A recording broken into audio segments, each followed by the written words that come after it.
This question is given in GATE 2012. See this, some real numbers are rational. Now we are supposed to represent it in a functional form. So one problem with these questions in GATE is they are not mentioning or anywhere explicitly specifying what is the domain of x. They are directly giving us x, that there exists some x, but then they are not saying what is the domain of x. So always remember that x can be anything in the universe. In case if it is question is about the numbers, you consider that x is set of all numbers. If the question is about students, you consider that x is set of all people in the world. So that is the problem in the GATE questions. I have observed all the GATE question papers, they are forgetting to mention the domain. Okay, now I'll tell you how to answer it. Now see this, some real numbers are rational. Understand when it is going to be true. This statement is going to be true if you are able to find out at least one real number which is rational, or if you are able to find out a number which is both real as well as rational. If you can find out that, it is going to be true. Got it? Now let's see which statement will try to find that number.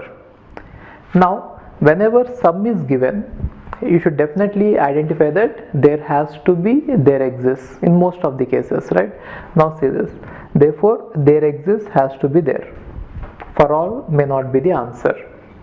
And I told you that whenever there sum is given, the answer is mostly there exists and, which means there exists and. This is most probably the answer. Now let's see whether it is right or wrong. Let's analyze one of each one.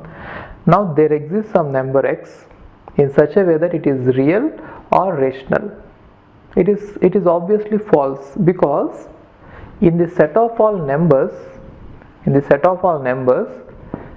even if there is real numbers here and rational numbers here, okay, even if they are separate, then this first option will try to find out one number x, and for that number, if it happens to be real, this one will say true, which means this one will say true. But this one has to be true only when you are able to find out a number which is both real and rational, which means here, right, real and rational. So if you are able to find out something in between, then only it should be true. But it is trying to find something here and it is saying that it is true, therefore it cannot be true. Now what about next one? For all x, if it is a real number, then it is a rational number, which means every number which is real is rational. That is the meaning of it. So what is that it is trying to convey is, if this is set of all rational numbers and if it is set of all real numbers, then this one will be true. But what we wanted is, if there is at least one in the intersection, that is enough. But what this is trying to do is, if the number is real, which means like this, then it is supposed to be rational. That is what it is trying to express. It is trying to express the meaning like this. So what does it mean?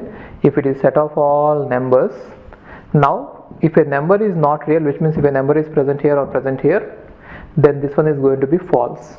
Therefore the entire statement is going to be true, which means it is not worried if the number is not a real number, but then it is worried about the case where the number is a real number. So if this one happens to be true, okay, then it is saying that that number has to be rational, which means this is what it is trying to figure out, but it is not the meaning which we wanted.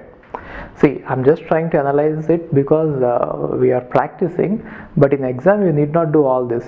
Right away you'll be able to identify the answer.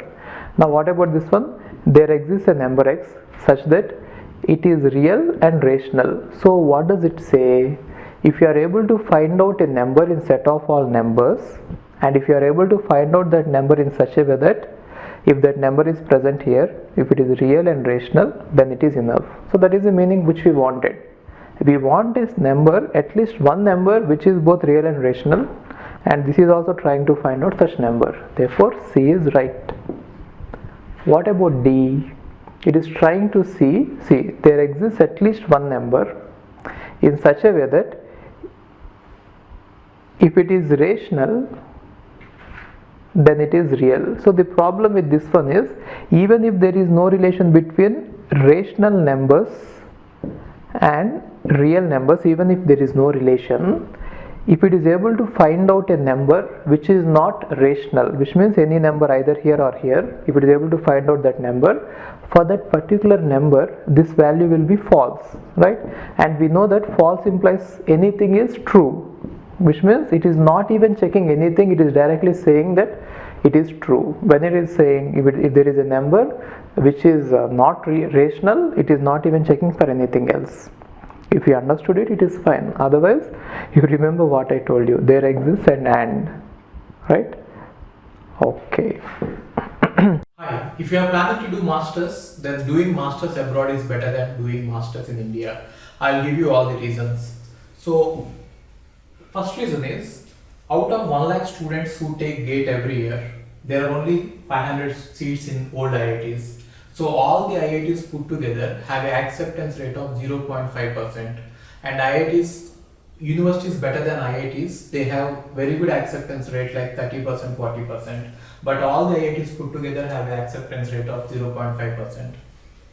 And if you are working hard to get into IIT Bombay's ranking is 177 and IIT Roorkee's ranking is 400. If you are happy to get into IIT Roorkee, then getting into universities better than IIT Roorkee is easier compared to getting into IIT Roorkee. And looking at the salaries for computer science, for software jobs, if you have done your masters in computer science in US, the salaries are ranging from 80 lakhs per year to 1.2 crore per year. So even if you take an average of 1 crore per year, your savings will be much higher than the salaries in India. After taxes and your cost of living, you can easily save 40 to 50 lakhs per year. And in India, the maximum jobs that you get is around 30 lakhs. So your savings will be much greater than the salaries in India. And these are all the services that we provide. University shortlisting. So depending on your profile, we will shortlist what are the universities that you have to apply, and statement of purpose building, and then LOR guidance, and GRE and English test assistance, and education loan assistance. So you don't have to have any collateral, which means without any security, now you can get education loan. Getting education loan is very simple these days, and whatever the amount of fee that you have a range of universities. You can apply for 10 lakh universities, 20 lakh universities, or 50 lakh universities. But whatever it is, you are going to get complete education loan, and you can pay off your education loan in 1 year after you get a job. And then we do visa assistance, mock visa interviews, and then connecting with the university alumni. So now you might ask why we should join Game of Visas. So the answer is, we have 90% success rate, 99% success rate. And these are all the destinations that we guide the students to. So we guide students to any country that you want to go. So now it is not just USA. We guide to UK, Germany, Australia, Canada. So we guide students to all the countries. We work with all the destinations. And if you are interested in going abroad, you have to just drop us a message on this WhatsApp number 9494 555 454. Okay, thank you.